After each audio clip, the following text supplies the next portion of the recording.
Ойрд Төмөн төрийн бус байгууллагаас санаачлан Халимаг улсын засгийн газартай хамтран зохион байгуулж байгаа энэхүү экспедиц 1604 онд Ойрд Төмний Орсын ижил мөрөн хүртэл эхлүүлсэн их нүүдлийн жимээр аялах юм байна. Энэвээр түүхт газруудаас судалгааны ажилтай холбоотой баримтуудаа лавшруулан баталгаажуулахаас гадна аян замын тэмдэглэл цуврал нэвтрүүлгийг бэлтгэх юм байна. Түүхийн жимээр энэ аяллаа маань гол маршрут нь ерөнхийдөө яг энэ аяллахаа нэртэй уялдсан байгаа. Энэ бид нар бол Монголоос гараад ерөнхийдөө Горны алтаагаар дамжин. Горны алтаа чинь бас монголчууд маань их байдаг, ойрдууд. Тэрнээс гараад бол Казахстаны нутгаар дамжин. Казахстаны нутгаар дамжид ерөнхийдөө бол Элстэй хоттой бол очино.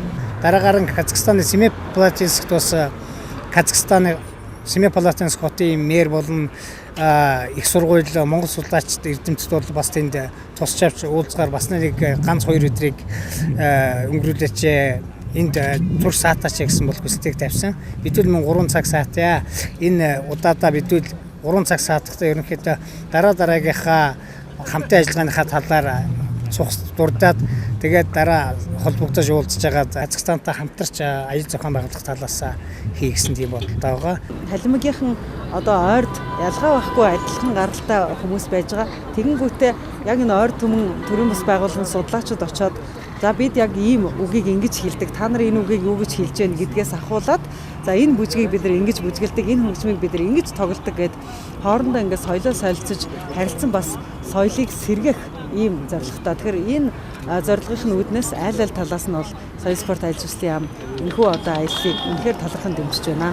Мөн онцлоход энэхүү экспедиц Монголын талаас 9 хүн багцсны нэг нь Монголын үндэсний олон нийтийн телевизэн сэтгүүлч соёлын гавьяа зүтгэлтэн Ёлк хамтран аялж байгаа юм байна. Үүнээс гадна Халимагийн талаас 8 хүн, Шинжаан ойгораас 2 хүн тус оролцож байгаа юм байна. Тэгэхээр энэ аяллаа гол зорилго нь болохоор Монголын түүхтэй холбогдлолтой энэ дээрх 3 улсын нутаг дэвсгэр дээр байгаа гол түүхэн газруудаар аялах, түүхийн бүдгүүлсэн жимийг тодруулах. Жишээлбэл одоо Агмагч Чааны бунхаж гэдэг юм уу, Амар санаагийн оршуулга гэдэг юм уу, Авлаа хааны бунхан гэдэг ийм газруудаар явна. Тэгээд халимгуудын нүүдэлсэн тэр бүх газруудаар явж эрдэм шинжилгээ судалгааны ажил хийн.